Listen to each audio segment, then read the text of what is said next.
What is up, my compadres? Guys, I am recording this episode on my desktop right now. So, pretty much this whole time, I've been recording podcast episodes on my phone. I will take them from my iPhone and then I will import the file into Spotify for podcasts and then release it. This is why I've been doing the shorter form ones.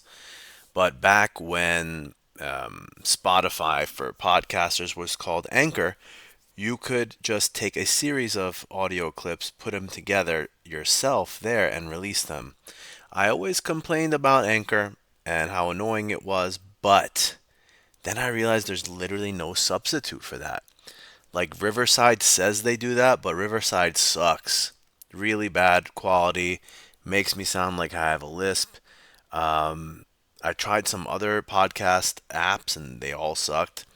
If you know any apps that I could use, send them my way.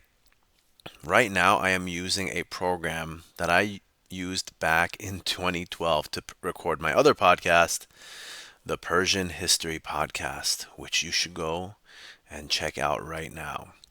So that means we're going to be doing the long form podcast again because I could edit on Audacity. It's a pretty simple yeah, editing app, and I'm gonna put the intro. It's gonna be cool again, like it used to be. Even though I really liked the short form. So today is going to be Opium, episode 3. Sit back, relax, and enjoy. But before you do, definitely go check out my Jiu-Jitsu instructional Sultan of Strangle Scarfold series, Iranian Body Lock Systems, Weapons of Past Destruction. Check out my gym website, immortalsjujitsu.com, and give me a follow on Instagram at KOOLRAK. Thank you guys.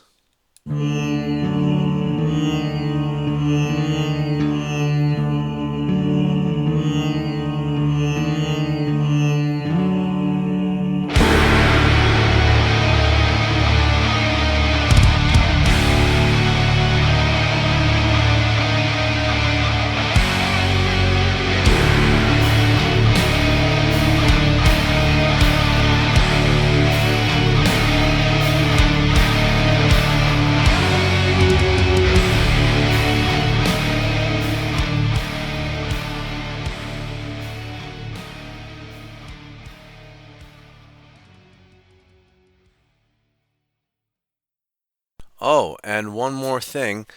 I put my stuff on Spotify for podcasters, and I'm like, you know what, man? Most of the podcasts I listen to are actually not even, on Spotify or Apple. I just turn on YouTube and I'll play a podcast video clip because I don't like to listen to full episodes. I like to listen to cutouts of episodes and I'll just, do work. I'll do my accounting work, I'll do my books for my gym, stuff like that. I'm like, so why don't I just put, Opium episode 1 on YouTube? I did. I didn't think anything of it. And I go back in like 2 weeks and I'm like, holy shit, we got a couple thousand views on YouTube. Meanwhile, I've been putting it on Spotify for all these years and, I'll get a couple hundred listens, maybe 1,000. But yo, I got a couple thousand views, so I will continue to put this stuff on YouTube. And the YouTube comments were really nice, and they definitely made me feel great about the podcast. A lot of compliments. So thank you guys on YouTube for listening. If you have any other ideas of where I could post the podcast, let me know. Thank you so much once again. So, for those of you who know me, most people call me Mike, but very few people know the origins of my name. Michael, or Mikhail, is actually my middle name and not my first name. My first name is Arash, but how did I get the name Mikhail? Well, we need to go back to the 70s. My grandfather's name was Qudratullah Rakhshan. He had a PhD in philosophy. He was a very decorated wrestler, and he was a Hafez, which means that he had the Quran memorized. Many people tell me that I'm a good storyteller, and I never really understood where I got it from until I heard stories about him. He would often give speeches and recite poetry in front of thousands of people. He was very well known, and one day he met a very wealthy man who trusted him. His name was آقای کامران طباطبایی. He would buy and sell currency. He'd also meet my grandpa every morning before work to smoke opium. In the world of opium, you see many types of people. You see the smugglers, you see the complete degenerates, and then there's another class of opium smokers. A class of people who you'd never guess would smoke opium. The upper echelon of society. People who take a few hits before a busy day at work, then come back home and take a few more hits to wind down. It's pretty crazy, but my grandfather's morning opium crew was pretty heavy. They would all come to my grandfather's house early in the morning. My grandma would have breakfast ready for them. They'd have their tea, their breakfast. They'd talk politics, business, and current affairs. The who's who of Tehran was always there. How come they never got busted? Well, the city magistrate was one of the frequenters of the morning opium crew, and they always had a very special taryok for him, which was taryok senatori, which literally translates to senator's opium. One day, Kamran had to leave the country, and for some reason, he didn't want to leave money in the bank. He also didn't want to leave any money in his house because he thought it would get raided.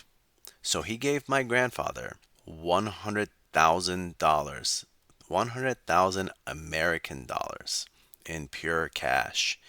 And back in the 70s is very big money. My grandpa had this giant safe in his bedroom, and many people have tried to break into it and were caught. I actually got to see the safe when I was a little kid. And about 2 years passed by, he still had not heard from his old friend. So he started asking around to see where he was. Until one day, he got some terrible news. His best friend had passed away. My grandpa tried reaching out to his family. Both of his parents had passed away. His siblings had passed away. He never got married and he never had any kids. There was nobody that my grandfather could give the money back to. The death of his friend was a tragedy, but my grandpa now had 100,000 American dollars at his disposal. Kamran's main profession was buying and selling of currency. This was before the EU, so he had British pounds, German Deutschmarks, Turkish lira, French francs, Spanish pesos. He'd often talk to my grandfather about trading. My grandfather dabbed in it here and there, but he never took it too seriously. But now it was finally time to do so. So, how do you buy and sell currency in Iran? As an American, you probably think of something logical, like going to a bank, or maybe doing it in the stock market. Or is there a federal credit union? No. And it hasn't changed to this day. This is literally still how I go to Iran and exchange my currency for others. For some reason, you have to go to a jewelry shop. Yes, you heard that right. You have to go to a jewelry shop, which is called a Javoher Furushi. And I'm not trying to be funny right now.